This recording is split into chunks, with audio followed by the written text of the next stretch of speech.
हरे कृष्णा भक्तों, मैं हूं अशेष गोपाल दास और आज हम लोग चैतन्य चरितामृत की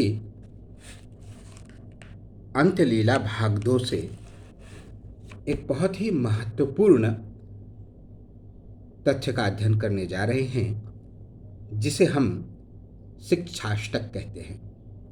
भक्तों, चैतन्य महाप्रभु अपने समय के परम विद्वान थे।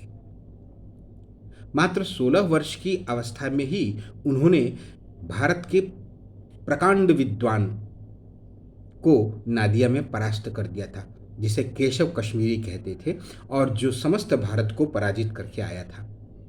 तो उनकी विद्वता में कोई संदेह नहीं। जो स्वयं पूर्ण पुरुषोत्तम भगवान और श्रीमती राधा रानी के संयुक्त अवतार हैं, उनकी विद्वता के विषय में तो सरस्वती भी क्या कह सकती हैं। किंतु चैतन्य महाप्रभु अपने पीछे कोई लिखित साहित्य नहीं छोड़ गए। केवल 8 श्लोक, जिन्हें हम शिक्षाष्टक कहते हैं, वे ही लिखित साहित्य के रूप में श्री चैतन्य महाप्रभु की थाती के रूप में यहाँ विद्यमान है।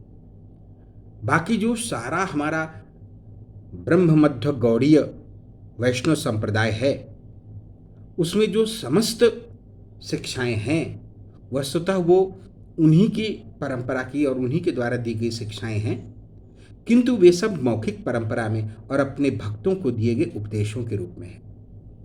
आज हम उसी शिक्षाष्टक के उन 8 श्लोकों की चर्चा करेंगे, जिनमें भक्ति का गहन समुद्र छिपा हुआ है।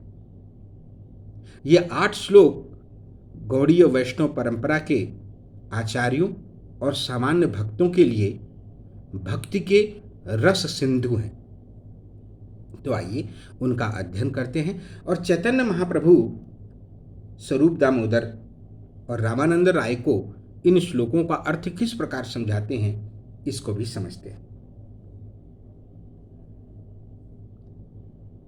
चेतो दर्पण मार्जनम भव महादावाग्नि निर्वापणम श्रेयः कैरव चंद्रिका वितरणम विद्यावधू जीवनम आनंदम बुद्धिवर्धनम प्रतिपदम पूर्णामृत आस्वादनम सर्वात्मस्नपनम परम विजयते श्री कृष्ण संकीर्तनम।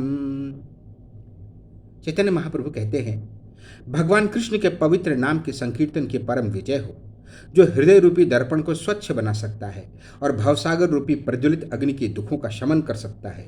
यह संकीर्तन उस वर्धमान चंद्रमा के समान है, जो समस्त जीवों के लिए सौभाग्य रूपी श्वेत कमल का वितरण करता है। यह समस्त विद्या का जीवन है। कृष्ण का पवित्र नाम का कीर्तन दिव्य जीवन के आनंदमय सागर विस्तार करता है। यह सबों को शीतलता प्रदान करता है और मनुष्य को प्रति पग पर पूर्ण अमृत का आस्वादन करने में समर्थ बनाता है। आगे चैतन्य महाप्रभु कहते हैं, नामनाकारी बहुधा निज सर्वशक्ति तत्रार्पिता नियमितः स्मरणेन कालः एतादृशी तव कृपा भगवन् ममापि दुर्दैवमीदृशमिहा जनिनानुरागः। हे प्रभु, हे पूर्ण पुरुषोत्तम भगवान, आपका पवित्र नाम में जीव के लिए सर्व सौभाग्य निहित है। अतः आपके अनेक नाम हैं, यथा कृष्ण तथा गोविंद, जिसके द्वारा आप अपना विस्तार करते हैं। आपने अपने इन नामों में सारी शक्तियां भर दी हैं और उनका स्मरण करने के लिए कोई निश्चित नियम भी नहीं है। हे प्रभु, यद्यपि आप अपने पवित्र नामों की उदारता पूर्वक शिक्षा देकर पतित बद्ध जीवों पर ऐसी कृपा करते हैं, किंतु मैं इतना अभागा हूं कि मैं पवित्र